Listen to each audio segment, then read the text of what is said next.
les milieux politiques, on n'aimait pas Lumumba parce qu'il était un homme autonome. C'était un homme, disons, décidément libre. C'était un personnage qui me paraissait très ambigu. Il ne se dévoilait pas. C'était un combattant, oui.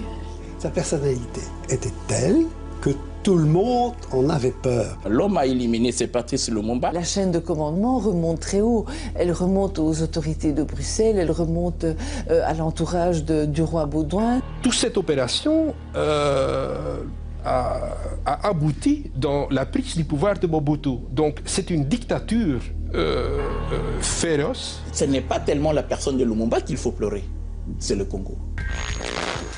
17 janvier 1961, 21h43, ce jour-là, Patrice Lumumba, Premier ministre congolais, est assassiné.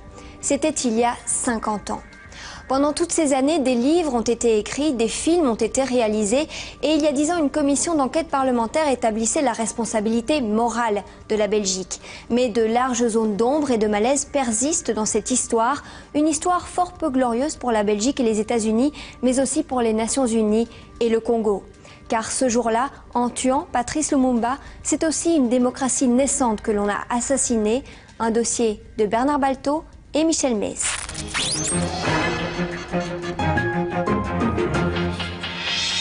La Belgique se penche sur son passé. La commission d'enquête parlementaire sur l'assassinat de Patrice Lumumba a été installée. L'une des questions à laquelle il faudra répondre, le gouvernement belge de l'époque était-il impliqué directement dans cet assassinat ? Qui a tué Patrice Lumumba, le premier Premier ministre du Congo? Cette question hante la Belgique depuis janvier 1961. 40 ans après les faits en 2000, des parlementaires belges, tous partis confondus, ont planché pendant 18 mois sur cette question complexe, délicate. Les travaux de cette commission d'enquête ont été suivis de près par les Belges, mais aussi par les Congolais. Si on fait de la clarté là-dessus, on peut les affronter à visage ouvert et dire oui, nous avons le courage d'examiner ce que nous on a fait dans le temps et on vous demande avec encore plus d'insistance de rétablir un état de droit dans votre pays. La commission Lumumba avait les pouvoirs d'investigation d'un juge d'instruction. Elle a examiné quantité d'archives et de documents d'époque, entendu de nombreux témoignages, pour conclure dans un volumineux rapport que la Belgique a dans l'assassinat de Patrice Lumumba une responsabilité morale. Ce travail considérable de la commission n'avait jamais été entrepris auparavant par une ex-puissance coloniale. Il fut certes bien utile, mais ses conclusions ont laissé les spécialistes sur leur faim, à commencer par les experts de la commission eux-mêmes. Est-ce qu'il reste des archives? Est-ce qu'il reste des témoins? Ça, je ne sais pas. Mais donc, voilà, mais peut-être que jamais on ne saurait toute l'histoire. En tout cas, je pense qu'il y a encore lieu de faire des recherches supplémentaires. Il y a encore des choses à découvrir? Au niveau de la commission, on constate que les acteurs d'en bas sont suffisamment bien connus, mais les ordres d'où ils viennent, plus on monte vers le haut, plus au moins ça devient le gouvernement, l'autorité, mais qui? Oui, il reste toujours un malaise, en tout cas en Belgique, comme une affaire qui a été souvent abordée, mais dont le fond n'est toujours pas élucidé. C'est un peu comme un cadavre dans le placard, on sait qu'il est là, on a ouvert la porte, on l'a entrouverte, on a été voir, et il y a tout de même ce sentiment diffus qu'on n'a pas encore tout dit, qu'on n'a pas encore dévoilé tous les ressorts, toutes les complicités dans sa mort sur le plan belge et sur le plan international. On ne parle plus beaucoup de Lumumba dans les écoles, ni en Belgique, ni au Congo. Pourtant, Patrice Lumumba est devenu un véritable mythe. Au moment de sa disparition, une vague d'émotions a parcouru le monde, une vague immense à la mesure des espoirs que le leader africain avait soulevés dans les peuples du tiers-monde. Patrice Lumumba est né le 2 juillet 1925 à Onalua, dans le Sankuru, au centre du Congo. Il fait partie de la tribu des Atetela. C'est un enfant timide, mais curieux de tout. Adolescent, il apprend à dominer sa timidité et ses copains le décrivent comme courageux, obstiné, voire impertinent. C'était un autodidacte. Il avait suivi des cours à l'école catholique, à l'école protestante, l'école pour évoluer, la formation à la poste et tout ça. Mais surtout, c'était un dévoreur de livres. Il avait un appétit de lecture, de culture immense. D'après ses biographes, il lisait des nuits entières. Il ne voyait pas sa famille parce qu'il devait étudier. Et donc, il était atypique parce qu'il voulait monter dans l'échelle sociale. Il voulait comprendre, il voulait apprendre, il voulait maîtriser le français. C'était difficile au début parce qu'il l'a appris vraiment sur le tas. Et finalement, il le parlait remarquablement bien. En 1955, Baudouin effectue un périple triomphal au Congo belge. Les Congolais le surnomment Bwana Kitoko, gentil patron. Nous sommes ici à Stanleyville. Dans la foule qui entoure le roi, un commis des postes, son nom, Patrice Lumumba. Il a 30 ans. C'est un évolué, comme on dit dans le langage colonial de l'époque. Mais son apprentissage politique a commencé. Lumumba deviendra bientôt un nationaliste agissant.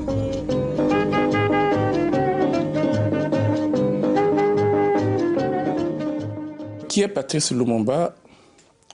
Lumumba est un des rares Congolais à avoir profondément pris conscience de son identité. Et dans la personnalité de Lumumba, il y a deux identités qui se conjuguent. Lumumba noir, il s'identifie comme noir, noir être humain, face au blanc dominant. Et la deuxième identité, Lumumba congolais. Lumumba par rapport à cet espace, à ce pays qu'on appelle le Congo. À cette époque, des voyages d'études sont organisés en Belgique pour quelques évolués congolais triés sur le volet. Patrice Lumumba fait partie d'un de ces voyages en 1956. Les visiteurs congolais sont notamment impressionnés par le spectacle d'Européens effectuant des travaux auxquels seuls les Noirs sont contraints en Afrique.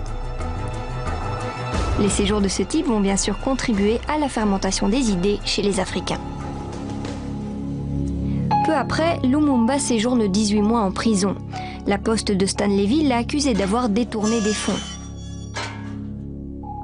Libéré, il retrouve du travail. Chargé des relations publiques d'une importante brasserie, il devient populaire dans les quartiers africains de Léopoldville.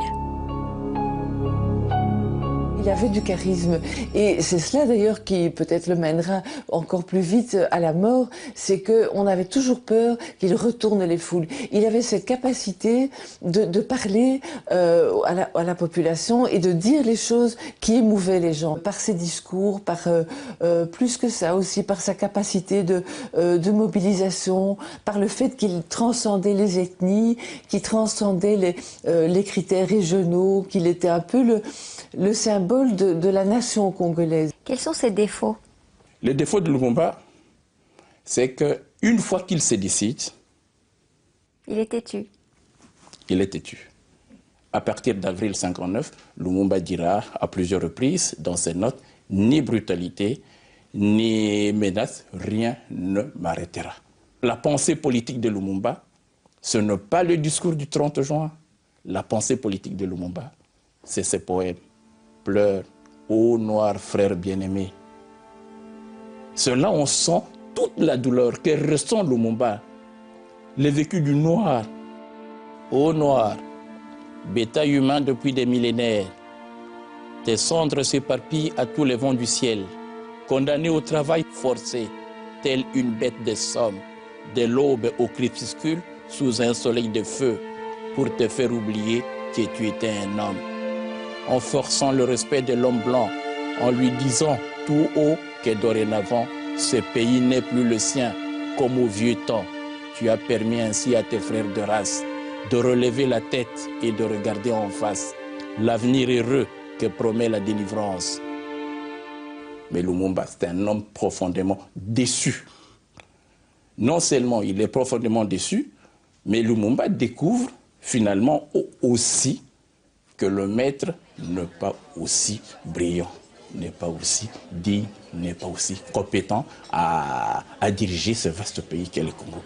Et on voit, on le sent, qu'à partir de fin septembre 1959, entre Lumumba et la colonisation, c'était fini. Pas Pas de collaboration. Désobéissance civile. Cela fait 80 ans que cela dure. Au début, c'était le trafic d'esclaves. Ensuite, le trafic d'ivoire. Après, la décimation des villages pour exporter le caoutchouc. Et aujourd'hui, les diamants, le cuivre, le manganèse, le zinc. Tout le monde sait qu'elle est pour demain l'indépendance.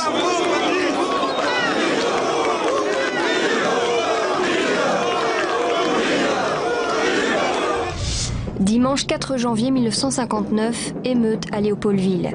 C'est la fin d'un rêve, d'une illusion. À l'occasion d'un meeting politique interdit par les autorités, la foule se déchaîne. On assiste à des scènes de pillage et de destruction. Et pour la première fois, on entend des cris de haine à l'encontre des Belges. Il y aura de nombreux morts, tous des civils noirs, sans compter les blessés et les dégâts matériels incalculables.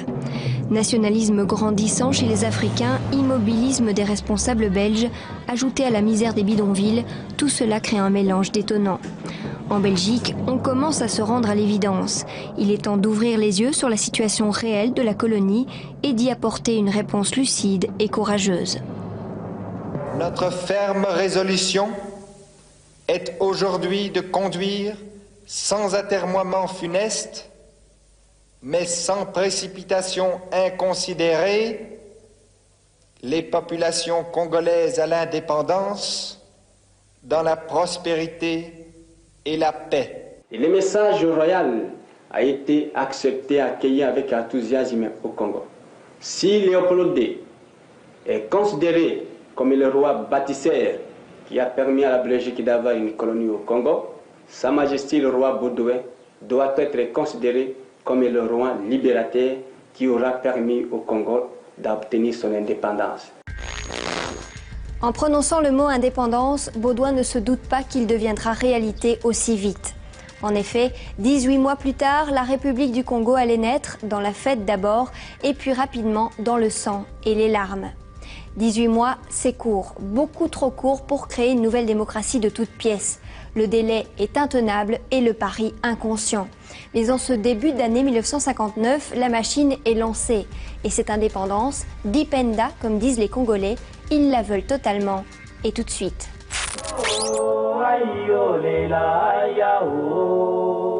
Au Congo, le mot indépendance devenait un mot magique. Les partis politiques s'organisent, 2 leaders vont dominer la scène politique congolaise, Joseph Kasavubu et Patrice Lumumba. Entre les 2 hommes, il y a bien souvent une surenchère nationaliste.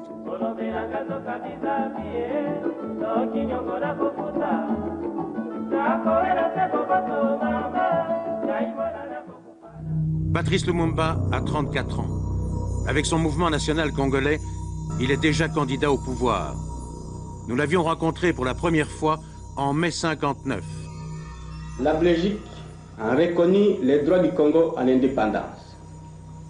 Il ne suffit pas de reconnaître notre vocation à l'indépendance. Il nous faut des actes concrets.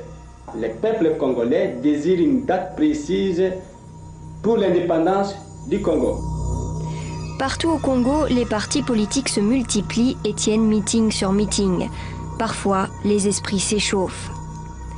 À Stanleyville, les 28 et 29 octobre 1959, Lumumba prononce 2 discours qui enflamment littéralement la foule. Une émeute éclate le lendemain, la force publique doit intervenir, il y a 23 morts. De quelle nature étaient ces discours?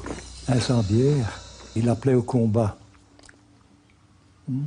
Véritablement, sans équivoque? Oui, oui, je ne me rappelle plus les termes, mais on a enregistré ce discours. Il y avait parmi les fidèles de Lumumba, il y avait un de ses collègues qui avait sur lui un appareil enregistreur.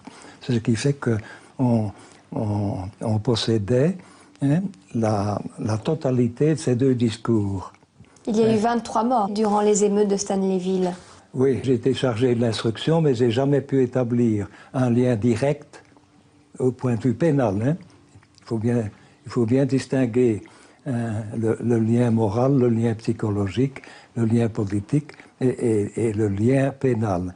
Moralement et personnellement, j'estime qu'il était responsable des émeutes, mais ces événements étaient pressentis avant même son arrivée à Stan. Et c'est justement par Stanleyville que fin 59, le roi entame un nouveau périple au Congo. Il veut s'informer sur place de la bonne marche vers l'indépendance. À quelques centaines de mètres de l'endroit où Baudouin atterrit, le leader charismatique congolais est derrière les barreaux. Les Congos avaient pratiquement explosé. L'autorité n'existait pas. C'est le type de voyage qu'on rend à un parent qui vit ces derniers jours malade et puis on dit que bientôt c'est la mort.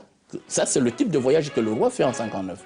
17 décembre 1959, 1h de l'après-midi, à l'aérodrome de Stanleyville. Lorsqu'il a atterri, le roi est applaudi, mais ceux qui l'entourent, les fonctionnaires belges, sont hués. Quand la porte de l'avion s'est ouverte, moi j'étais parmi les officiels et le roi s'est arrêté, manifestement hésitant, parce que la foule avait escaladé les barrières et arrivait sur l'aérodrome. Ce moment, je ne sais pas l'apprécier, il m'a paru très long. Mais il a été assez long que pour que les officiers de la force publique mettent sabre au clair. C'est la première fois de ma vie que j'ai vu ça. On ne voit pas ça. Et donne des ordres aux soldats pour empêcher la foule de venir. Lumumba était en prison. Pour les Congolais, le roi venait libérer son ami. Donc ça, c'était la rumeur qui circulait? C'était la rumeur. Et donc tous ces gens, tous ces Congolais qui sont là à l'aéroport, c'est parce qu'ils viennent demander au roi de libérer Lumumba? De libérer Lumumba. Le roi et les personnalités qui l'accompagnent sont littéralement noyés dans cette véritable marée humaine. Le roi n'en conserve pas moins son sang-froid. Il salue longuement le drapeau du groupement de la force publique. C'est bien beau, parce que le 17 décembre 59, c'était le 50e anniversaire de la mort de Léopold II. C'est le roi qui a créé le Congo.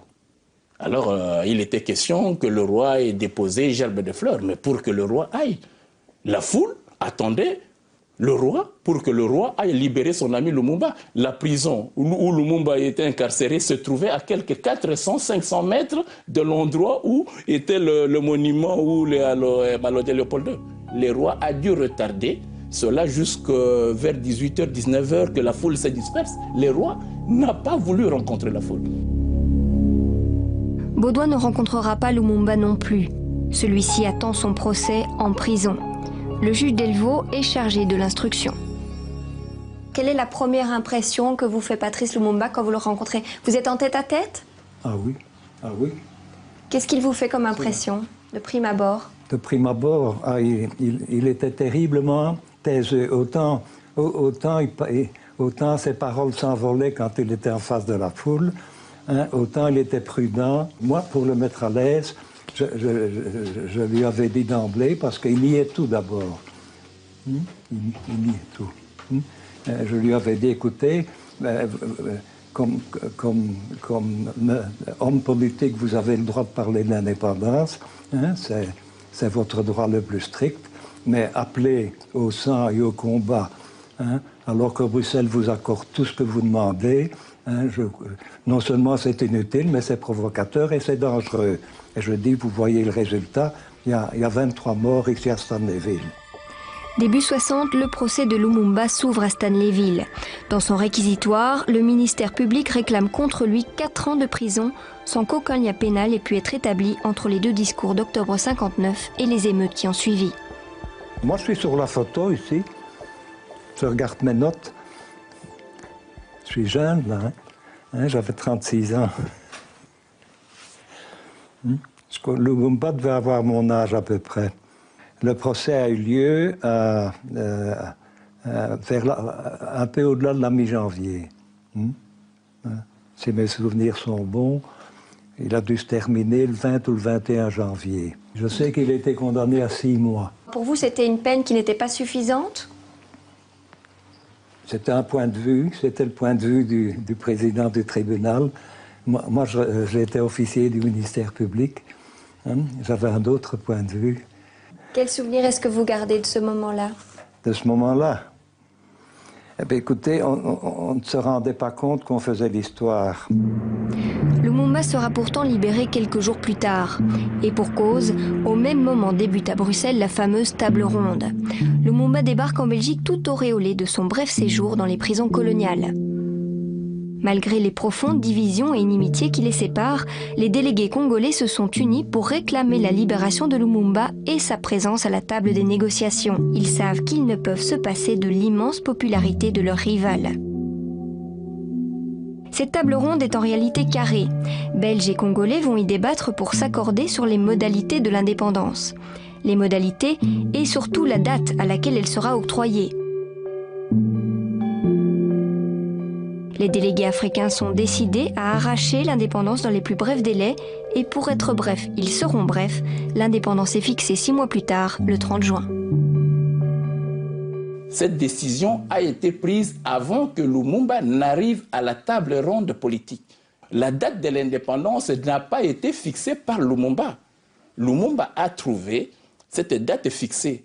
En fixant la date de l'indépendance au 30 juin, le pouvoir colonial espérait jouer sur les contenus de cette indépendance. C'est là où la Belgique rencontre Lumumba et là, ça sera un choc frontal. La Belgique a compris les prix que nous attachons à notre liberté et à notre dignité humaine. Elle a compris que le peuple congolais ne lui est pas hostile, mais qu'il réclamait simplement l'abolition du statut colonial qui faisait la honte du XXe siècle. Nous aurions souhaité, dans votre intérêt, qu'il y ait des étapes successives afin que, graduellement, avec le maximum de sûreté, vous puissiez vous familiariser avec les responsabilités en les assumant partiellement tous les ans davantage. Vous nous avez dit que c'était impossible et nous avons reconnu qu'il en était ainsi.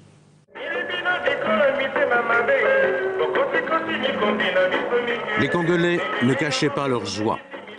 L'indépendance au 30 juin, qu'elle serait belle la République après la souveraineté belge. Et puis, les politiciens n'avaient-ils pas répété « indépendance égale abondance ». Quelques Blancs, plus lucides que d'autres, ne partageaient pas l'optimisme officiel. Ils savaient qu'au 30 juin 1960, il y aurait au sommet un président et des ministres, mais en dessous, rien. Pas d'administration noire, pas de cadre noir. Le 20 février 1960, la table ronde se termine et les Congolais tout sourire rentrent chez eux.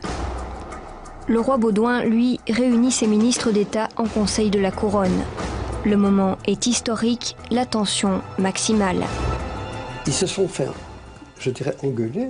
C'est un terme peut-être qui n'est pas tout à fait exact, mais le roi a commencé par dire un certain nombre de choses à ses ministres, du style en 57, je vous ai écrit et je vous ai dit ceci. En 58, je vous ai dit ça.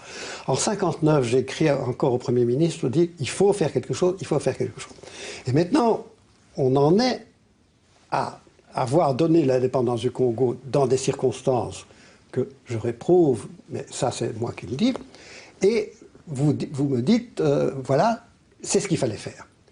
Alors je demande conseil au Conseil de la Couronne, qu'est-ce qu'il fallait faire et qu'est-ce qu'il faut faire maintenant. Le roi, quand il a entendu tout le monde, il a tiré les conclusions en disant, au fond, je vous ai entendu, mais on ne sait rien de plus sur ce qu'on aurait dû faire, ni ce qu'on va faire maintenant. Donc, amen, les choses sont comme ça, et bien elles seront comme ça. Aux élections du mois de mai 1960, deux leaders politiques sortent du lot. Lumumba, qui prône un Congo unifié, et Kasavubu, partisan d'un État fédéral. De multiples tractations vont déboucher sur un compromis à la belge. Kasavubu sera président et Lumumba Premier ministre. Mais en Afrique, quand il y a deux chefs, c'est qu'il y en a un de trop. Le pouvoir colonial vit ces dernières semaines. Dans un mois, ce sera l'indépendance. Lumumba prend la tête du collège exécutif qui s'installe à Léopoldville. Kasavubu, lui, sera le premier président congolais. Ce n'est pas sans émotion que je vous remercie pour cette marque de sympathie. Je vous assure que je ne m'y attendais pas. Jusque 58, 59, c'est Kasavubu qui était vraiment le leader radical. Mais par après, Kasavubu, on le voit reculer et autres là, il veut le pouvoir et dès qu'il a eu le pouvoir, il oublie son identité. Tandis que Lumumba, plus il monte, plus il a le pouvoir, plus il affirme son identité. Au nom de mes collègues, je remercie sincèrement les honorables députés pour la confiance qu'ils viennent de nous faire. Nous avons commencé aujourd'hui l'apprentissage de la démocratie que nous avons toujours souhaité. Il était l'homme qui portait cette revendication de l'indépendance. C'était l'homme qui l'incarnait. Et donc, c'est vers lui que se sont dirigés les feux. Les Belges avaient l'impression qu'avec les autres, on pourrait s'entendre. Et quand je dis on pourrait s'entendre, ça veut dire on peut aussi les racheter. Les leaders congolais de l'époque que les Belges, la presse belge appelait les modérés, ils n'étaient pas si modérés que ça, ils étaient surtout corruptibles. Avec Lumumba, c'était difficile. On avait l'impression qu'on ne pouvait pas lui faire entendre raison, qu'on ne pouvait pas l'acheter, le corrompre, parce que il avait son idée, il était assez idéaliste. En ce sens-là, oui, c'était un radical, il n'était pas anti-belge, il ne demandait pas une indépendance pure et dure. C'était un homme lucide aussi.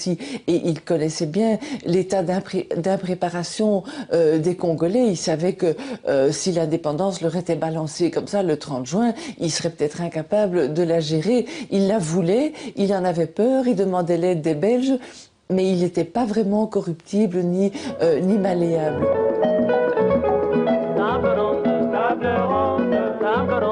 Quoi qu'il en soit, l'indépendance sera proclamée à la date prévue. Et le 30 juin, la Belgique remet les clés du Congo à ses authentiques propriétaires.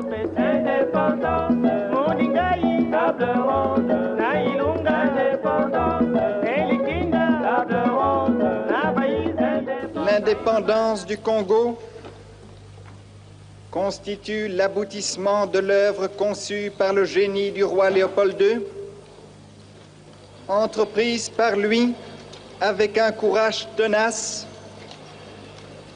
et continuée avec persévérance par la Belgique. Pendant 80 ans, la Belgique a envoyé sur votre sol les meilleurs de ses fils. Le roi, ce qu'on lui a reproché dans son discours, c'est une autosatisfaction pour tout ce que les Belges avaient fait, qui était, à mon avis, justifié, mais peut-être pas dans la manière dont il a dit. Donc, le roi rappelle toutes les réalisations belges qui, à ce moment-là, sont assez étonnantes pour l'Afrique, soyons clairs. Le fait de donner l'indépendance au Congo, il ne remet pas du tout cela en doute. Donc, il n'y a jamais eu dans l'idée du roi ou des responsables belges, cette idée qu'au fond, on vous l'a donnée, mais on la reprendrait bien. Non, ce n'est pas vrai. Et ça n'a jamais effleuré personne, parce que quelque part, on ne souhaitait pas, vous m'entendez bien, on ne souhaitait pas rester au Congo. Mais ça, je le dis à titre personnel. Dans une attitude de profonde humilité, de demander à Dieu qu'il protège notre peuple. On peut dire que le discours de Kasavubu et le discours du roi du 30 juin, ces deux discours ont été écrits par à peu près le même groupe. La colonisation a construit un pays, il faut garder ce style et ces modèles, il faut aller dans cette direction, il faut garder au moins la même direction, tandis que le discours de Lumumba qui tranche le modèle colonial a été ce qu'il a été. Si nous voulons le développement du Congo, il faut réaménager profondément, il faut sortir de ces modèles. C'est ça le discours de Lumumba. Combattant de l'indépendance, aujourd'hui victorieux. La célébration par le roi du bon temps de la colonie, son hommage appuyé à Léopold II, choque Lumumba et son entourage. Un de ses conseillers belges l'a convaincu de répondre au roi, alors que le protocole n'avait pas prévu une intervention du Premier ministre congolais. 2-3 jours avant le 30 juin, je reçois de l'ami qui s'occupait de la presse gouvernementale les textes du discours du roi Baudouin et de Kasavubu, le président de la République. Et je trouve ces discours, en effet, terriblement paternalistes, léopoldien au sens de Léopold II, Et je trouve ça un peu lamentable, et je dis à Lumumba, tu ne peux pas laisser passer une chose pareille. Un jour du 30 juin, le monde entier sera présent pour la libération du Congo, etc. Il me dit, mais Jean, c'est impossible, tu sais bien, le protocole, c'est sacré, on ne sait pas changer les choses. Je dis, Patrice, c'est vrai que j'ai pris là une responsabilité que j'ai cachée pendant 25 ans, parce que bon, ça faisait quand même, pouvait faire beaucoup de bruit. Je dis, tu seras à 3-4 mètres du micro quand le roi a terminé. Et puis, Kasavubu, tu te lèves et tu fais ton discours. Une date dont vous enseignerez avec fierté la signification à vos enfants, pour que ceux-ci, à leur tour, fassent connaître à leurs fils et à leurs petits-fils l'histoire glorieuse de notre lutte pour la liberté. Nous avons connu les ironies, les insultes, les coups que nous devions subir matin, midi et soir, parce que nous étions des nègres. Qui oubliera qu'à un noir, on disait tu, non certes comme à un ami, mais parce que les voix honorables étaient réservées aux seuls blancs. Ça a été très mal perçu par les Belges. J'avoue, très honnêtement, que le discours de Lumumba a été applaudi à plusieurs reprises par les représentants congolais. Qu'est-ce que vous avez pensé de son discours du 30 juin au moment de l'indépendance? Je l'ai applaudi. Je l'ai applaudi. Parce que je trouvais qu'il convenait au public qui se trouvait dans la salle. Parce qu'il faut penser qu'il y avait une rangée de blancs, disons de blancs, mais toute la salle, c'était des Noirs. C'était des Congolais. C'est à eux qu'il s'est adressé. Ce discours n'est pas nouveau. À 80%, c'est le discours que Lumumba avait prononcé à la fin de la table ronde politique le 20 février 60. Et Lumumba dit à peu près la même chose. À 80%, c'est le discours que Lumumba avait prononcé. Moi, j'ai vu beaucoup de gens qui s'indignaient du discours de Lumumba, mais bon, moi, je ne m'en indigne pas encore maintenant. C'était une réponse au discours provocateur du roi. Les Congolais en avaient marre d'entendre parler de Léopold II. Il faut se mettre à la place, là, non pas des Belges, hein, mais des Congolais qui accédaient ce jour-là à l'indépendance. C'était le premier jour où ils pouvaient dire librement ce qu'ils pensaient. C'était vraiment la goutte qui a fait déborder le vase. Et il ne disait pas la vérité dans son discours? Pardon? Il ne disait pas la vérité dans son discours, Lumumba? Écoutez, c'est très difficile. Il disait des choses qui étaient sûrement réelles, mais il l'a dit d'une manière qui était trop virulente, c'est tout. Mais là, Lumumba s'affirme, c'est clair. Kasavubu a fait son discours dans l'intérêt général, soyons clairs, et là, Lumumba s'affirme, et il s'affirme sur le plan national, mais international. Le transfert de souveraineté de la Belgique au Congo a bel et bien lieu ce 30 juin 1960. Un traité d'amitié entre les deux pays est signé comme si de rien n'était. Après quoi, le roi se lève, il n'a qu'une seule envie, rentrer chez lui.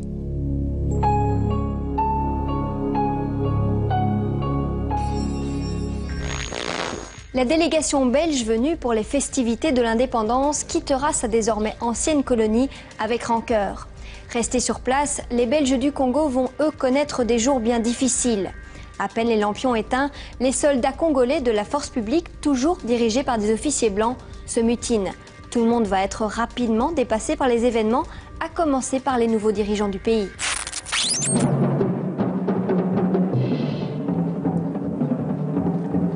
La fête est finie, c'est une explosion de lutte tribale et de grève sauvage.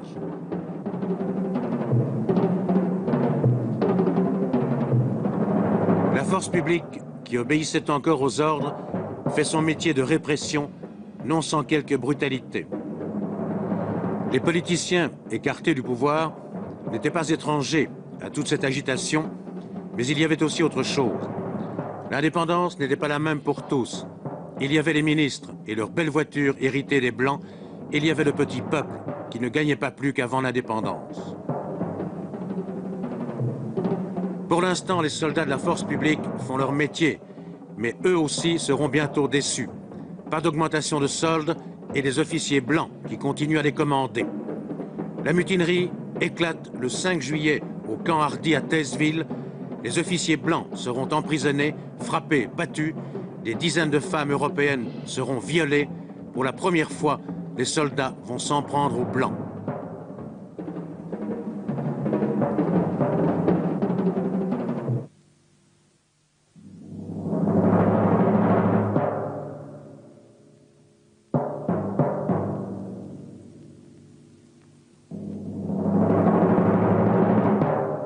Au départ, la rébellion, c'est contre le gouvernement et contre Lumumba. Oui, mais c'est aussi parce que les Belges n'ont rien préparé. Mais ça c'est antérieur. Vous me parlez des jours de juillet, c'est vrai. Oui, mais c'est une résultante de cette indépendance qui a été faite sans qu'il y ait une africanisation des cadres à la base. C'est tout à fait exact. À l'époque, il y a des adjudants, des sergents-majors chefs qui sont congolais, mais il n'y a pas un sous-lieutenant congolais. Ça, c'est certain. Si on doit faire le procès de la décolonisation, ce que j'ai fait récemment, ben ça, c'est certainement une des choses. Cette non-préparation. Face aux mutins, Lumumba, qui est aussi ministre de la Défense nationale, réagit rapidement. Il remplace l'état-major belge par des officiers congolais. Il s'efforce de calmer le jeu. Mais les Belges du Congo prennent peur. Hommes, femmes et enfants fuient massivement l'ancienne colonie. Prions le Congo pour la Belgique. Dans le vacarme assourdissant des avions à réaction Boeing et des appareils de tout type, déconnant sans cesse un pont aérien presque continu. Le gouvernement belge décide alors l'envoi de parachutistes. Ils débarquent dans les grandes villes congolaises 10 jours à peine après l'indépendance. L'humiliation n'allait plus s'arrêter. Ils étaient prêts à tout, même sacrifier leurs propres compatriotes. Il fallait un coupable pour expliquer cette catastrophe. Il fallait faire taire le rebelle, quel qu'en soit le prix. Durant toute cette époque-là, comment est représenté Lumumba dans la presse? C'est le dernier des derniers pour les Belges. Il faut se remettre 50 ans en arrière, ça n'est pas facile. Ça n'est pas facile parce que autant le Congo ne passionnait pas l'opinion publique belge, autant depuis le retour des Belges, l'exode de juillet, les gens ont été très sensibilisés, surtout ceux qui avaient de la famille là-bas. Donc il y a, vis-à-vis de Lumumba, il est responsable de tout. Pour les Belges, on ne fait pas... Il y a une diabolisation. Pardon? Il y a une diabolisation. Oui, tout à fait. Et alors, on l'appelle le diable d'ailleurs. Oui, le surnomme le diable. Mais c'était pire que ça.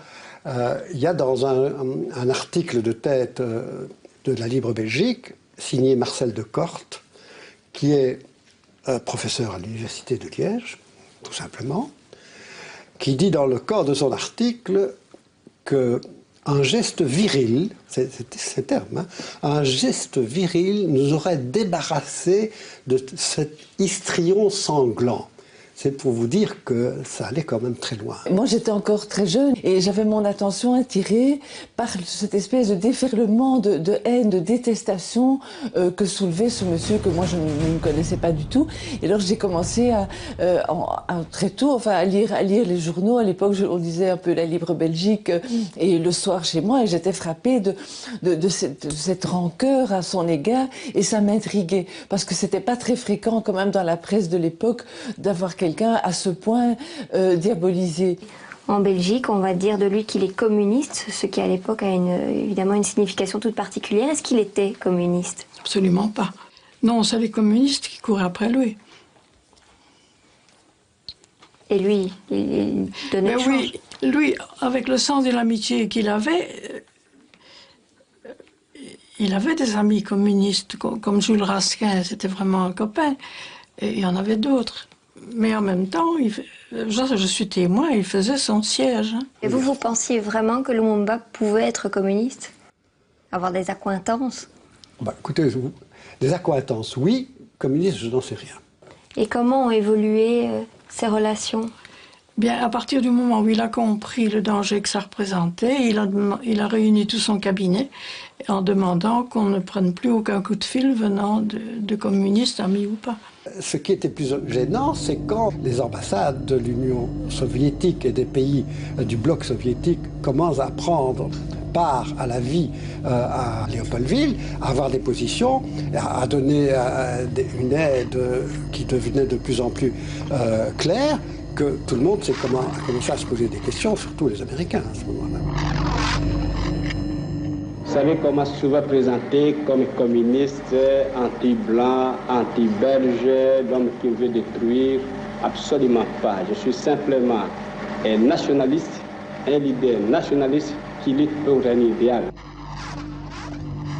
Début juillet 60, au moment des troubles, les fonctionnaires blancs censés soutenir le nouvel État fuient en masse. Le gouvernement de Gaston Esquens est formel, l'intervention des troupes belges au Congo a été décidée dans le seul but de sauver des vies. Mais dans la province du Katanga, l'intervention ne s'arrête pas là.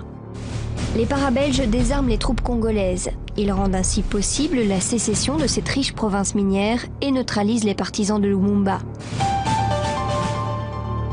Le 11 juillet 60, Moïse Tshombe proclame l'indépendance du Katanga.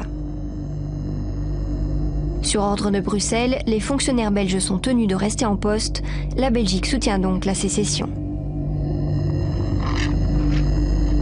Wat Katanga betreft stelt zich een bijzonder probleem. Daar ook zijn we opgetreden voor de redding van mensenlevens. Maar het geval Katanga vertoont deze particulariteit dat daar de Belgische troepen zijn opgetreden op verzoek zelf van de Katangese regering, voorgezeten door de heer Tshombe. Patrice Lumumba a rompu toute relation diplomatique avec la Belgique. Il exige le retrait des troupes belges et demande l'aide de l'ONU pour rétablir l'unité du Congo. Les troupes de l'ONU arrivent très rapidement.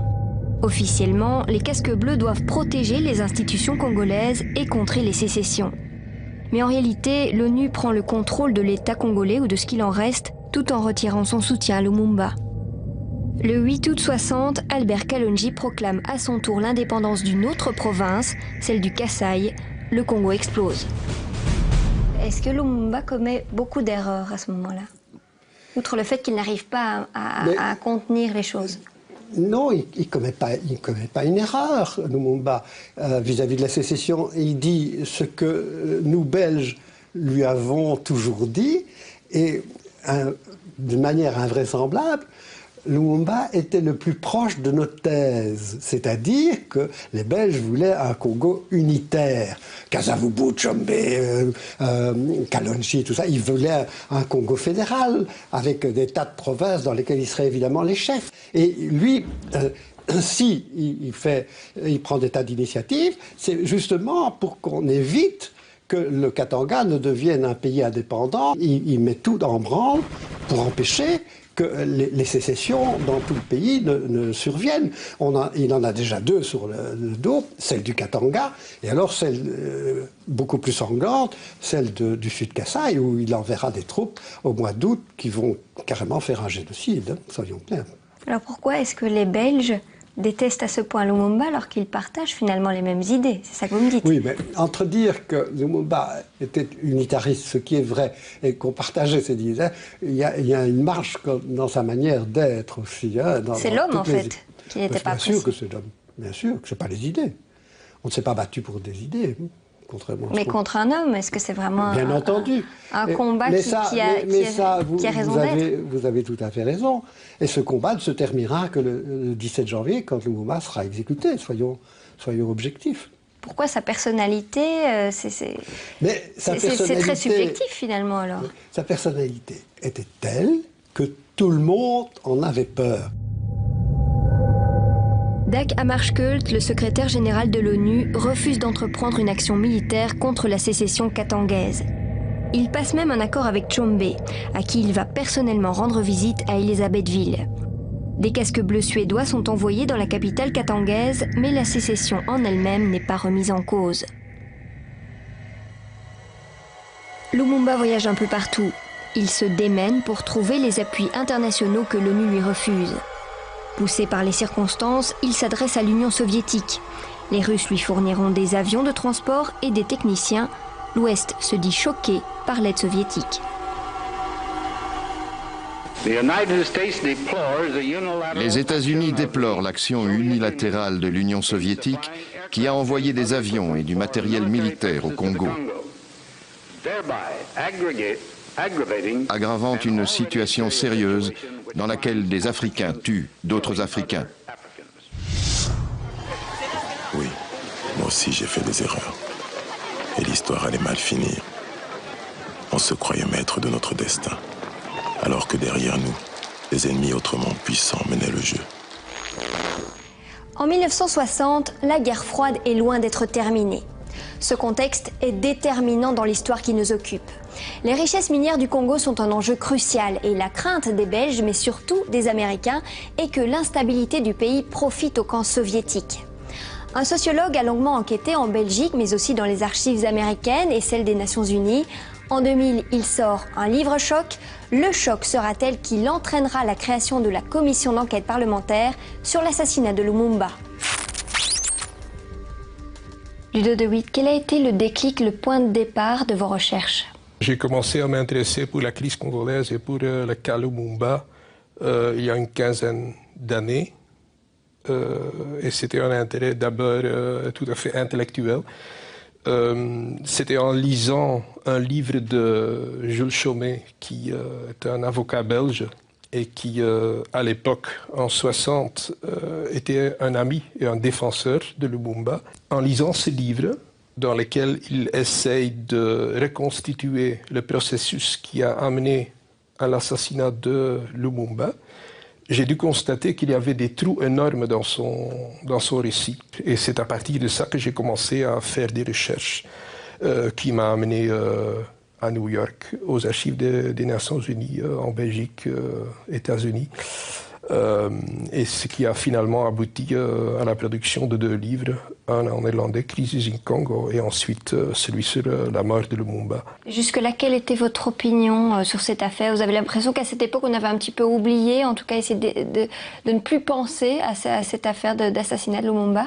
Disons, jusqu'au moment où j'ai publié mes 2 livres, la thèse centrale dans l'opinion mondiale était que cette crise et cet assassinat de Lumumba était une affaire des Congolais eux-mêmes. C'était une affaire de Bantou. Hein. C'était encore la thèse qui a été défendue notamment par Jean Kestriat et Jacques Brassine. Ça, c'était la vision dominante. Vous aviez une intuition, vous, qu'il y avait autre chose? En Afrique, dans le tiers-monde, on savait bien qu'il y avait plus que ça, qu'il y avait un rôle prépondérante de la part de l'Occident dans cette affaire.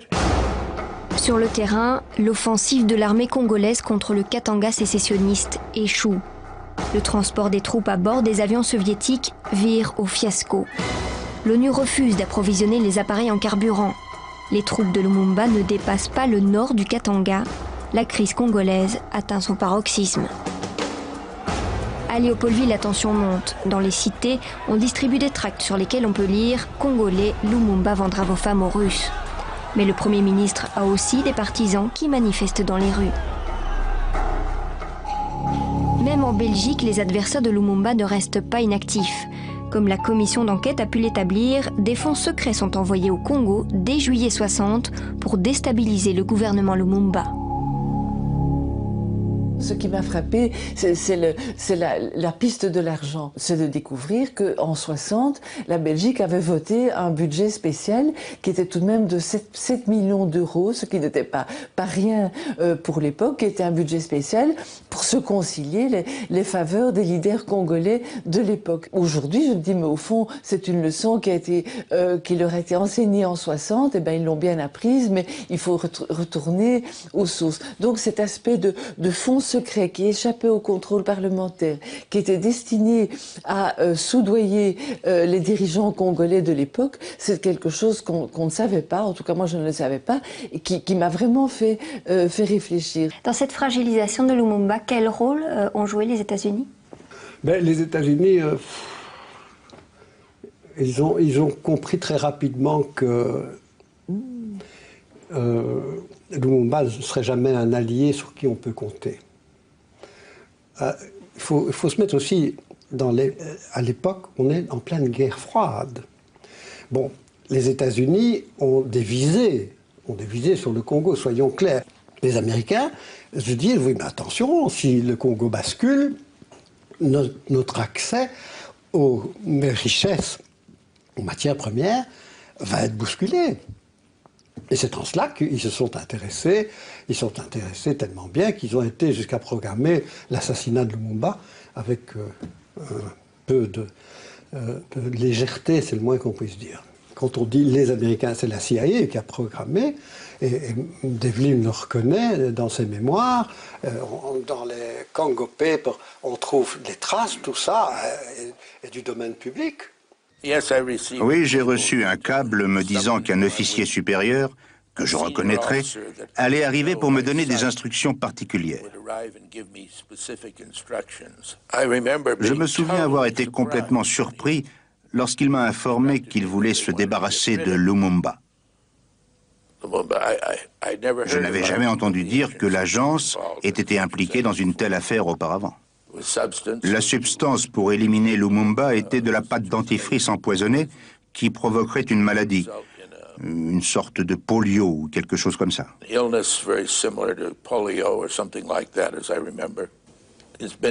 On a démenti que le président Eisenhower ait donné de telles instructions.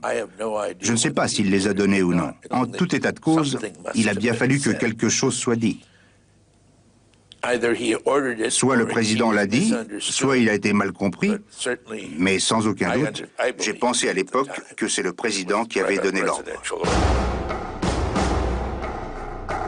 Début septembre, Belges et Américains font pression sur le président Kasavubu pour qu'il démette son Premier ministre.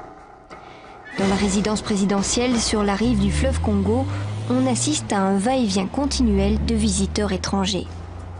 Le 5 septembre, Kasavubu prend une décision. Le 5 septembre 1960, nous avons révoqué, conformément à l'article 22 de la loi fondamentale, le Premier ministre, M. Patrice Lumumba, et certains autres ministres.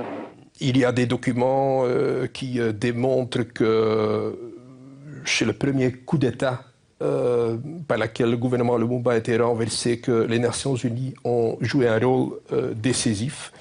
Les Nations Unies étaient au courant dès le début que ce coup d'État allait se produire. Les Nations Unies, ils ont fermé les stations de radio, de sorte que Lumumba ne pouvait pas mobiliser ses supporters contre ce coup d'État, bien qu'à l'autre côté du fleuve, à Brazzaville, les adversaires de Lumumba avaient une station radio pour défendre leur position. Les Nations Unies ont aussi fermé l'aéroport, de sorte que Lumumba ne pouvait pas faire appel aux soldats congolais pour venir à la capitale, pour finir avec ce coup d'État. On voit clairement que les Nations Unies ont agi comme un instrument dans la main de la Belgique et surtout de son partenaire qui était en même temps l'acteur le plus dominant dans le camp occidental, c'était les États-Unis. Quelques jours après avoir été démis de ses fonctions par Kasavubu, Lumumba démet à son tour le président. Tout est bloqué à Léopoldville. Lumumba sent que le piège se referme. La situation est si chaotique qu'un colonel qui vient d'être nommé chef des armées par Lumumba va bientôt sortir de l'ombre. Il va prendre le contrôle du pays et créer un nouveau gouvernement provisoire. Il bénéficie du soutien de la Belgique, des États-Unis et plus discrètement des Nations Unies. Ses troupes tiennent la capitale. Il va bientôt devenir l'homme fort du Congo. Il s'appelle Joseph Désiré Mobutu. Si l'armée, au mois de septembre 60, a pris position dans l'événement, n'est-ce pas, qui se déroulait sous nos yeux, c'est parce que le pouvoir n'existait pas, le pouvoir était inexistant. Alors, l'armée a cru de son devoir de faire quand même quelque chose pour le prestige de ce pays. C'est ce que nous avons fait. Mobutu ou l'irrésistible ascension d'un ancien sergent-major. Promu par Lumumba lui-même, secrétaire d'État à la Défense, peu après l'indépendance, puis chef d'état-major de l'armée congolaise, le colonel Mobutu, on le sait aujourd'hui, agissait en coulisses pour le compte de la CIA. Et les Belges lui faisaient confiance pour trahir Lumumba. Quels étaient ses rapports avec Mobutu? Ce que j'ai pu en voir, c'est que ça manquait un peu. Parce qu'à l'époque, Mobutu buvait énormément. Donc il était toujours ivre. Et ce qui se passait, c'est qu'il y avait des réunions où Mobutu se pointait. Comme pour venir voir de quoi on parlait, quoi. Et Lumumba lui disait, Joseph, tu sais où est le whisky, mais va te servir. Est-ce qu'à un moment donné, vous avez vraiment senti une tension qui s'installait? Pas de manière directe, mais indirectement, oui. C'est-à-dire? Les commentaires qu'on entendait en coulisses, quoi. Les premières tentatives d'assassiner Lumumba sont venues après.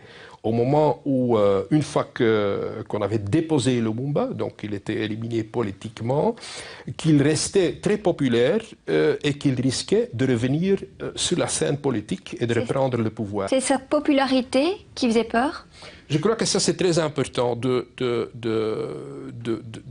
pas isoler et de pas axer toutes les attentions sur Lumumba comme personne, comme individu. C'était un dirigeant charismatique qui dirigeait la foule, la masse. Et c'est ça qu'il représentait. Lumumba a été écarté, mais il ne s'avoue pas vaincu. Il a toujours le soutien de nombreux partisans dans les quartiers populaires de la capitale. Un discours suffirait à déclencher une émeute. Autour de sa résidence, 2 cordons de sécurité ont pris place. Le premier est celui de l'ONU. Officiellement, les casques bleus sont censés protéger Lumumba. Le deuxième est celui de l'armée congolaise, l'ANC, qui a pour ordre de l'arrêter.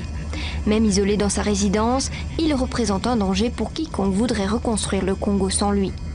Le 5 octobre 60, un téléx est envoyé de Bruxelles à Elisabethville. C'est un message codé.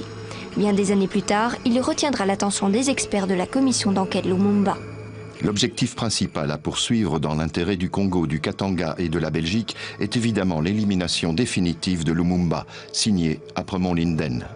En fait, il s'agit d'un message du ministre d'Aspremont à un diplomate à Elisabethville, Rothschild. Donc ce n'est pas un message à un officier ou à quelqu'un qui est, disons, prêt à tuer Lumumba, c'est un diplomate. Et qu'est-ce qu'il dit d'Aspremont? Il dit, voilà, il arrive des nouvelles de Léopoldville.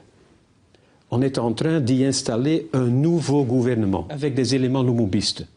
Alors qu'est-ce que dit d'Aspremont? C'est invraisemblable, dit-il.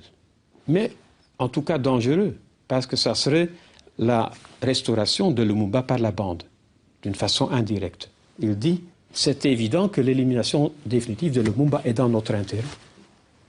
On a éliminé Lumumba le 5 septembre, on ne va quand même pas accepter qu'on le restaure dans un nouveau gouvernement.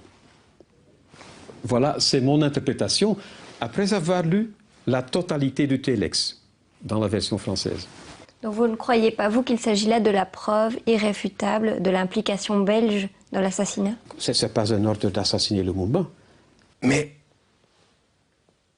il y a un élément avec lequel qu'on ne tient pas compte, c'est que les subordonnés du ministre ont à l'époque interprété ce téléx comme le vœu du ministre que Lumumba serait éliminé physiquement. Il y a le colonel Van der Walle qui était là, qui dit ça. Il y a un autre colonel, le colonel Marlière, qui a même déclaré dans une interview qu'au même moment que le ministre a envoyé son téléx, que la main droite du ministre est venue chez lui pour lui proposer un tueur de crocodile pour éliminer Lumumba, donc pour l'assassiner. Il faut rester sérieux. C'est vrai que le texte existe, c'est vrai que la phrase existe, mais dans un contexte qui est de dire il faut l'éliminer de manière, il ne faut pas qu'il revienne dans la vie politique au Congo. Et ça, c'était vraiment l'idée de d'Apremont. on utilise dans ces documents, qui sont une sorte de camouflage des vraies intentions, ce que les Américains appellent plausible deniability. Donc, ce sont des mots qui doivent être clairs pour les subordonnés, qui connaissent le contexte, mais ce sont des mots dans lesquels on demande une action qui est amorale. Et on veut, surtout si ce document devient public, qu'il y a une certaine capacité de nier d'une façon crédible qu'on voulait, qu'on avait un but, un visée amoral. Et donc ça, c'est un peu le problème avec la Commission. On a pris une lecture défensive rien que des documents, des sources primaires, et c'est d'ailleurs quelque chose qui a été reconnu par le professeur Gérard après dans une interview. Je ne suis pas d'accord avec cette critique. Hein. Peut-être d'abord, on a publié beaucoup de documents. Peut-être que cela invite à ce genre de critique. Il y a beaucoup de documents dans le rapport. Pourquoi est-ce qu'on l'a fait? Parce qu'on a voulu publier in extenso des documents pour le public, afin qu'on ne nous dise pas après coup, vous avez caché quelque chose.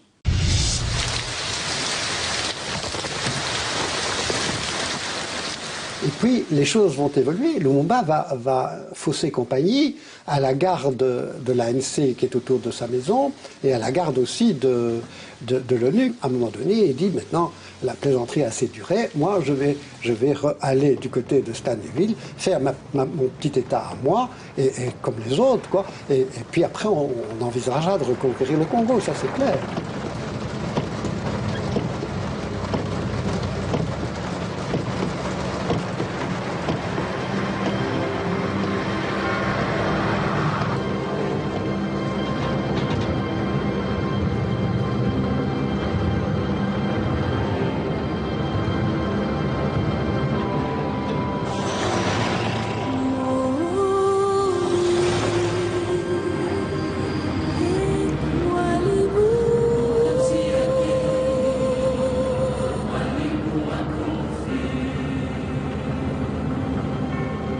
Lorsqu'il s'est enfui, il y avait on faisait rapport, il y avait des photos aériennes de la CIA qui communiquaient aux Belges et aux Congolais les endroits où son convoi s'est arrêté, parce qu'il fallait le rattraper, il fallait le remettre en prison.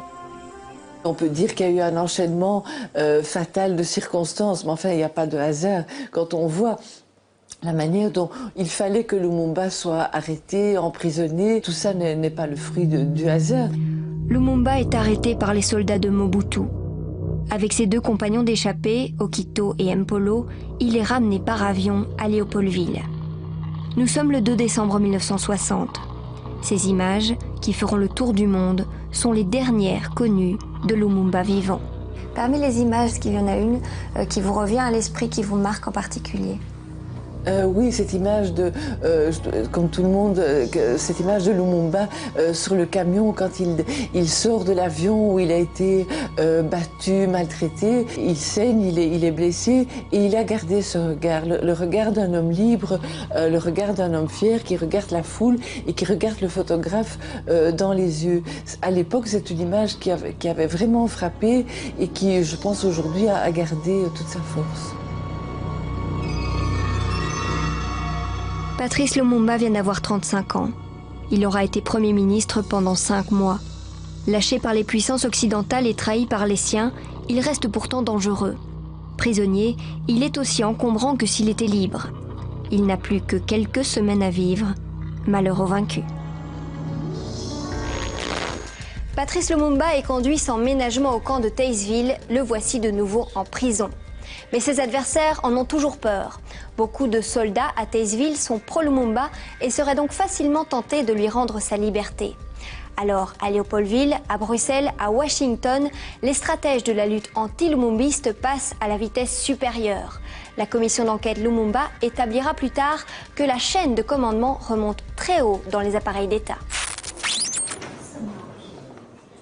L'historien Emmanuel Gérard, un des experts de la commission d'enquête, a mené ses investigations jusqu'au sommet de l'État belge. Il y a trouvé plusieurs documents troublants.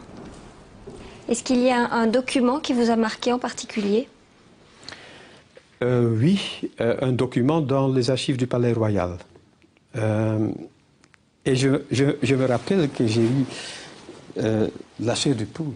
En lisant ce document, c'était une lettre du major Weber, qui était l'adviseur militaire du président Tshombe. Et il écrivait des lettres au Palais Royal, au chef de cabinet du roi, en fait pour informer le roi de ce qui se passait au Katanga. Et mi-octobre, il envoie une lettre au palais dans laquelle il fait rapport d'une visite que Mobutu a fait incognito à Tshombe. Il faut savoir, Mobutu avait pris le pouvoir à Léopoldville. Il détestait Tshombe et le Katanga et la sécession. Et donc Weber fait rapport de cette visite et il dit, une bonne entrevue, ils ont décidé de respecter le statu quo jusqu'au 31 décembre et Mobutu, il va éliminer, ou on va, parce que dans le texte on lit, on va éliminer complètement, et entre guillemets, et si possible physiquement, et suivre 3 points, Lumumba. Voilà, en lisant ce texte, j'ai eu de la chair du poule. Qu'est-ce que vous en déduisez? À mon avis, c'était quand même un message assez fort. Un document qui prouve clairement que le roi Baudouin était mis au courant d'un plan d'assassiner Lumumba, sur lequel il n'a pas informé le gouvernement belge à l'époque, et même pire, un peu après qu'il a reçu cette lettre, il a envoyé une lettre à Tshombe, dans laquelle il fait l'éloge de Tshombe et tous les anti-lumumbistes et il attaque violemment Lumumba. Donc c'est une lettre, de nouveau, selon le concept de plausible deniability, qu'on ne peut que lire comme un feu vert implicite du roi pour en finir avec Lumumba. Et par rapport à la position du roi Baudouin, qu'est-ce que vous en tirez comme conclusion? Il a reçu ce message. Qu'est-ce qu'il en a fait? On sait que le lendemain, il a fait envoyer un message à Tshombe, dans lequel il a en fait remercié Tshombe de son attitude. Il a dit on ne peut pas accepter que les rapports entre nos deux pays seraient détruits par la politique d'un seul homme. Mais il ne fait pas allusion à cette phrase. Non, mais c'est quand même un peu étrange que le lendemain de cette lecture, il fait envoyer cette lettre à Tshombe. Le transfert effectif de Lumumba et son assassinat s'est fait plusieurs semaines après. Donc je ne sais pas s'il était au courant de cette affaire. Ça, je suppose que non. Alors justement, durant les travaux de la commission, il a fallu s'attaquer à ce rôle présumé, supposé, envisagé du roi Baudouin. Est-ce que vous avez l'impression que c'était difficile d'en parler? Disons que pour un historien, ce n'est pas difficile d'en parler, parce qu'en fait, ce sont les experts qui ont pris la liberté d'en faire un chapitre dans le rapport. Mais c'est difficile pour les hommes politiques d'en parler, parce que déjà, à l'époque, on a pu constater que, par exemple, du côté francophone, on n'aimait pas ce chapitre qui attaquait en fait la couronne, parce que attaquer la couronne, c'est déstabiliser la Belgique. Et dans le contexte dans lequel on vit, c'est pas ce qu'il faut faire du côté francophone. Voilà ce qu'on a constaté en 2000. Est-ce que vous vous souvenez de l'atmosphère à ce moment-là? Comme j'ai dit, une atmosphère un peu fiévreuse. Mais je pense quand même que je peux dire que par le fait que, par la décision de la commission de faire appel à des historiens, on a un peu dépolitisé cette affaire-là. Quoi qu'il en soit, en ce début janvier 1961, il règne une forme d'obsession à Léopoldville. Comment mettre définitivement Lumumba hors d'état de nuire. À Stanleyville, ses partisans ont levé une armée et progressent vers la capitale. Il faut faire vite, l'enfermer en lieu sûr. Chez Tshombe, au Katanga par exemple, Ou mieux encore, pensent ses adversaires, le liquider purement et simplement. Patrice Lumumba sait qu'il va mourir. Le 14 janvier, il écrit à sa femme Pauline. Ne pleure pas, ma compagne. Moi, je sais que mon pays qui souffre tant saura défendre son indépendance et sa liberté. À mes enfants que je laisse, et que peut-être je ne reverrai plus, je veux qu'on dise que l'avenir du Congo est beau et qu'il attend comme il attend de chaque Congolais, d'accomplir la tâche sacrée de la reconstruction de notre indépendance et de notre souveraineté. Car sans dignité, il n'y a pas de liberté. Sans justice, il n'y a pas de dignité. Et sans indépendance, il n'y a pas d'homme libre. Le 16 janvier, nouveau téléx du ministre belge des Affaires africaines, Harold Apremont-Linden. Il insiste auprès de Moïse Tshombe, le président du Katanga, pour qu'il accepte au plus vite qu'on lui livre Lumumba. L'obsession était d'éviter en tout cas la libération de Lumumba. C'était le premier souci aussi du gouvernement belge. Éviter qu'il soit libéré. Parce que si l'on parle du téléx du 16 janvier, oui, on pourrait en tirer la conclusion qu'il y a cette responsabilité pour l'assassinat, mais on peut aussi mettre des doutes là-dessus. Et soyons clairs, il ne s'agit pas de dédouaner la Belgique, hein, parce que le dossier que les experts ont délivré est accablant pour la Belgique. Mais quand on voit que, par exemple, qu'on ne prend aucune précaution dans l'échange diplomatique sur le transfert, et qu'il y a une sorte de, disons, d'improvisation dans les faits qui se déroulent, je doute. Et c'est une question de conscience, c'est simplement une question de conscience. Parce que ça serait quand même simple de dire oui, il est coupable.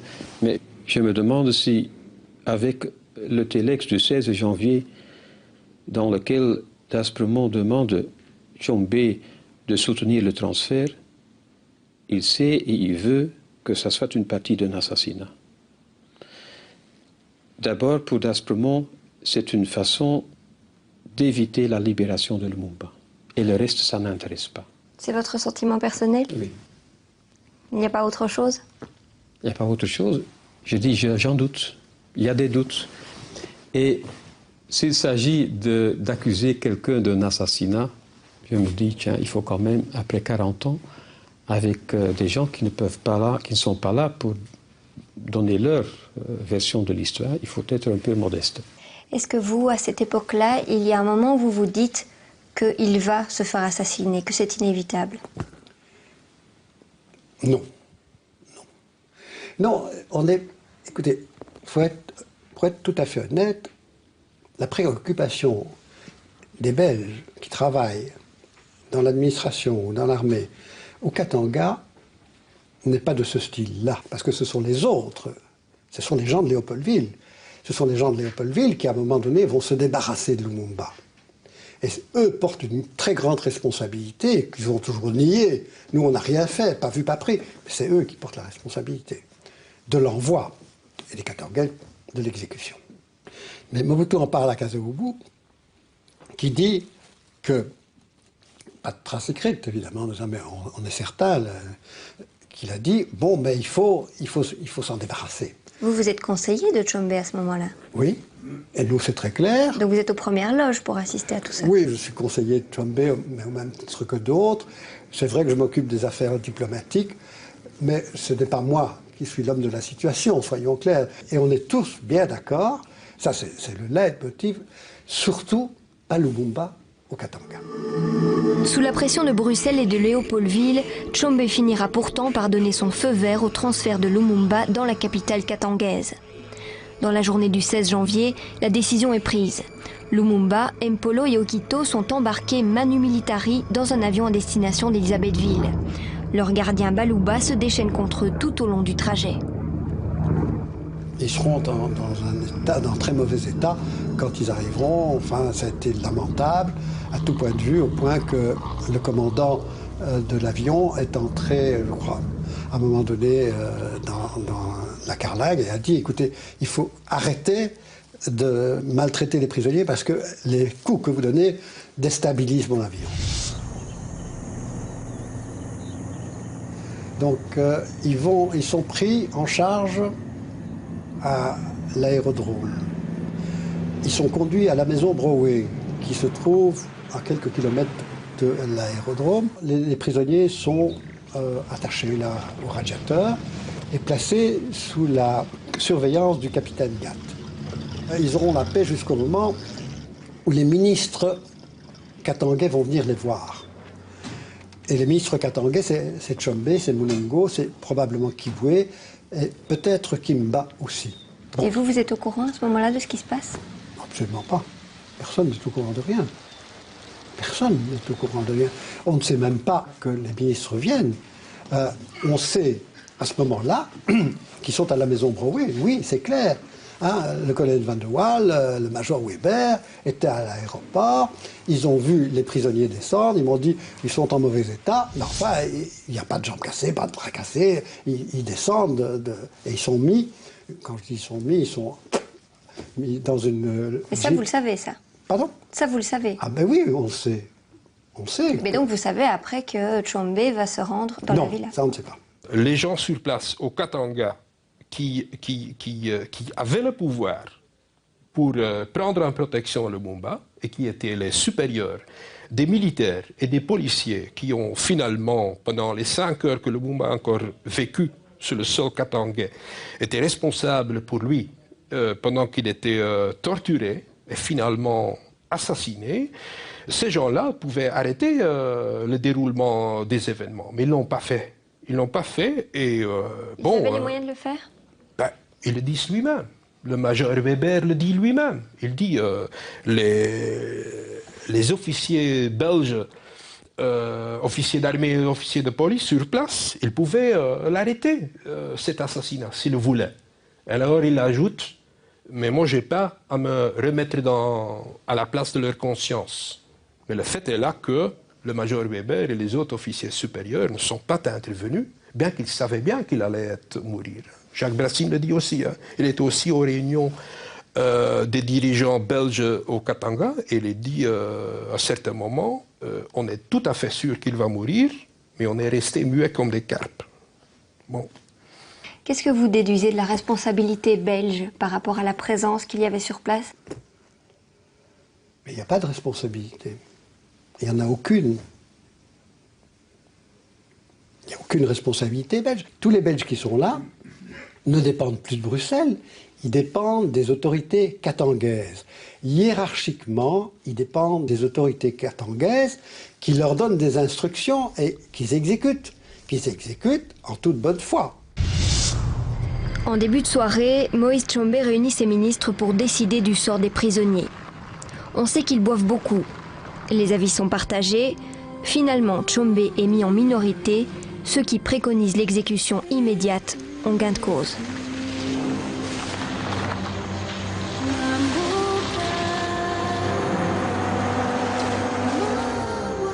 Tu n'as jamais rien su de cette nuit au Katanga. Personne ne devait rien savoir. Leur ordre de mission était clair. 3 corps à retrouver dans la savane et tout faire disparaître. Pas de sépulture, pas de lieu de pèlerinage. Même mort, je leur faisais encore peur. Moi, j'ai mis 30 ans pour savoir tout ce qui s'est passé. Et encore, probablement, on ne m'a pas tout dit. Est-ce qu'il y avait des Belges? Oui. Oui, il y a des Belges. Il y a des Belges. Bon. Les Belges, ce sont ceux qui ont assuré la garde des prisonniers et le commissaire de police Frans Verschuren. Frans Verschuren est l'homme de main de Mobutu, de Mulongo, qui a la police dans ses attributions. Donc, Verschuren est là, il met ses camions et ses jeeps de manière à couvrir par les phares un endroit qui se trouve à je sais pas moi, 25-30 mètres, je vais compter les mètres, de l'arbre contre lequel on va adosser les prisonniers. c'est Franz Werkür qui va jusqu'à l'arbre, le met devant l'arbre. C'est, je pense, Lumumba qui est assassiné, parce qu'il n'y a pas d'autre mot, exécuté en dernier lieu, d'après ce qu'on m'a dit.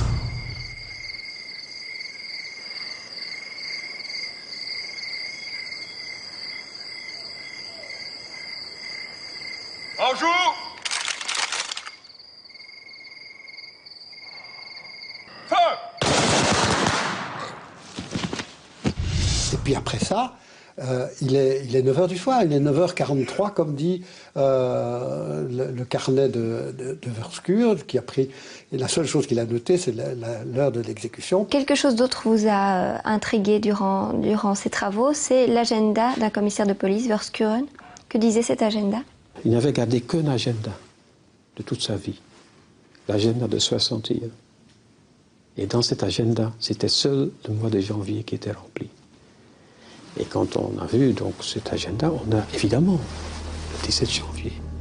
Et voilà qu'il y a là elle doorgevoerd.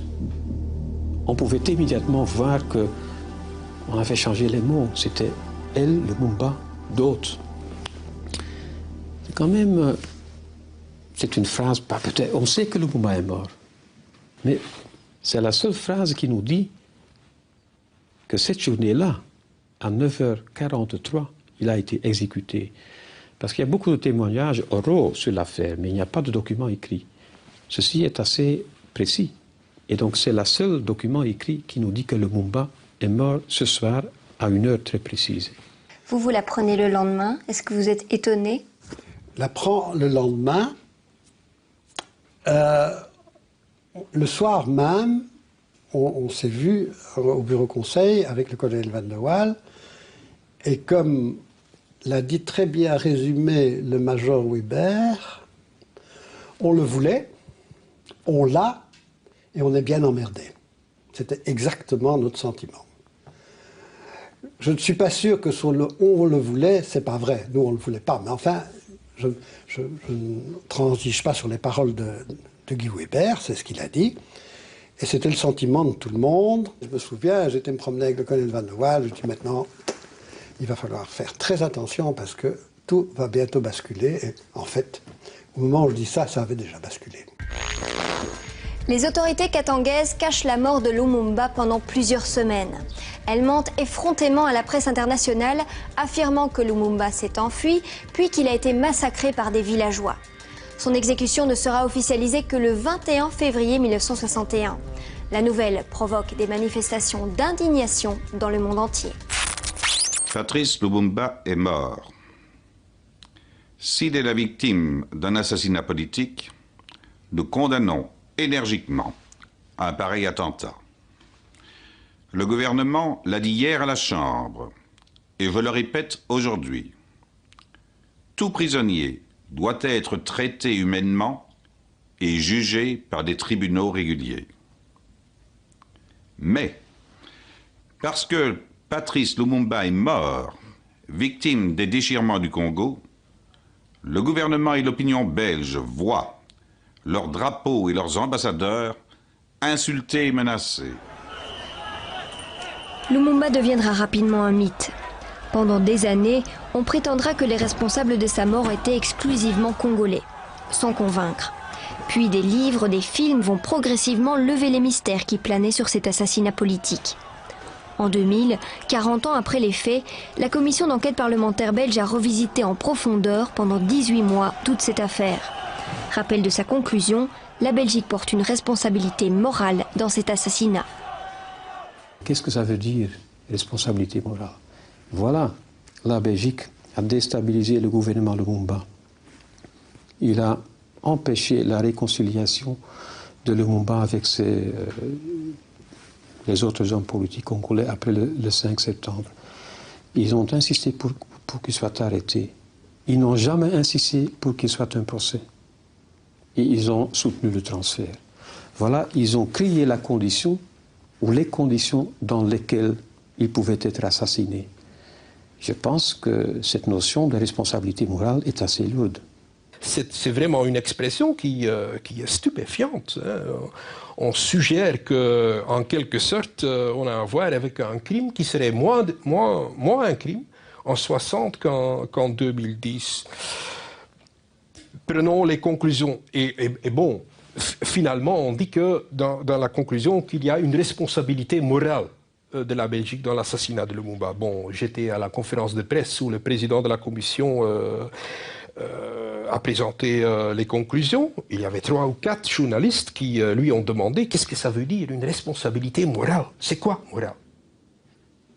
Il n'a pas pu répondre. Mais s'il s'agit de savoir est-ce que c'est vous, ou c'est cette personne ou cette personne, ça devient un peu compliqué. Voilà, au lieu de dire il n'y a personne qui est coupable, ou il n'y a personne qui est responsable, il y a une responsabilité pour la Belgique. Mais qui n'engage à rien. Qui n'engage à rien. À quoi est-ce que ça doit engager? Dire qu'un pays est responsable moralement pour le désastre qui s'est déroulé, c'est quand même un peu lourd. Et pour vous, comment est-ce que vous l'interprétez? Moi, je l'interprète comme ça qu'on a essayé d'éviter des conclusions qui pouvaient avoir des répercussions pratiques, judiciaires, financières, très importantes. Et notamment, une des tâches de la commission était de désigner individuellement les responsabilités des Belges dans l'affaire. On n'a pas fait. On n'a pas indiqué les individus nominatifs qui est responsable, pourquoi. Est-ce qu'il reste des archives? Est-ce qu'il reste des témoins? Ça, je ne sais pas. Mais donc, voilà. Mais peut-être que jamais on ne saurait toute l'histoire. Hein? En tout cas, je pense qu'il y a encore lieu de faire des recherches supplémentaires.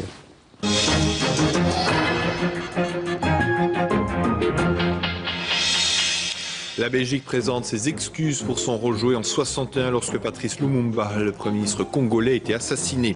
À la lumière des critères appliqués aujourd'hui, certains membres du gouvernement d'alors et certains acteurs belges de l'époque portent une part irréfutable de responsabilité dans les événements qui ont conduit à la mort de Patrice Lumumba. Le gouvernement estime dès lors qu'il est indiqué et convenable de présenter à la famille de Patrice Lumumba et aux familles de M. Mpolo et Okito et au peuple congolais ses profonds et sincères regrets et ses excuses. Le moment est historique et solennel. La Belgique reconnaît sa responsabilité dans l'assassinat du Premier ministre congolais. L'intervention de Louis Michel clôture le débat parlementaire sur le rapport de la commission Lumumba. Des débats marqués par un consensus général, même si certains intervenants ont souligné qu'il aurait fallu insister un peu plus sur les victimes belges des événements du Congo. Ce matin, la famille Lumumba a été reçue par le gouvernement. Le Premier ministre a présenté les regrets de la Belgique ainsi que la décision de créer un fonds Patrice Lumumba pour le développement de la démocratie au Congo. Mais jusqu'à aujourd'hui, cette fondation n'a pas vraiment fonctionné et on ne sait pas très bien à quoi elle servait. C'était un geste de bonne volonté. Il a été posé, mais il n'a pas été concrétisé. Mais ce qui est sûr, c'est que la Belgique a décapité cette jeune démocratie congolaise. Et là, je crois qu'il y a un crime qui a été commis à l'égard d'une personne, à l'égard d'une famille, la famille Lumumba, qu'on a privé du chef de famille. Mais il y a aussi un peuple dont on l'a privé de son leader représentatif élu. Et à travers lui, on a décapité cette jeune démocratie congolaise qui aurait pu prendre racine. Et on sait à quel point les Congolais l'ont payé. Et pour moi, ça, c'est le principal reproche que l'on peut adresser à ceux qui voulaient l'élimination de Lumumba. On peut tourner la page, mais vous n'allez pas nous demander qu'on oublie qu'est-ce qui s'est passé. Nous avons aussi le droit de mémoire. Ainsi, 40 ans après la disparition du leader congolais, on commençait enfin à y voir un peu plus clair dans la mécanique infernale qui a mené à son assassinat. Mais l'encre a continué de couler jusqu'à aujourd'hui, un demi-siècle plus tard, et risque de couler encore, car tout n'a peut-être pas été dit. Les relations entre la Belgique et le Congo se sont réchauffées. Pour le peuple congolais, la longue marche vers le développement continue. Mais ici comme là-bas, le nom de Lumumba suscite encore le malaise et le doute depuis ce soir du 17 janvier 1961, depuis ce jour-là.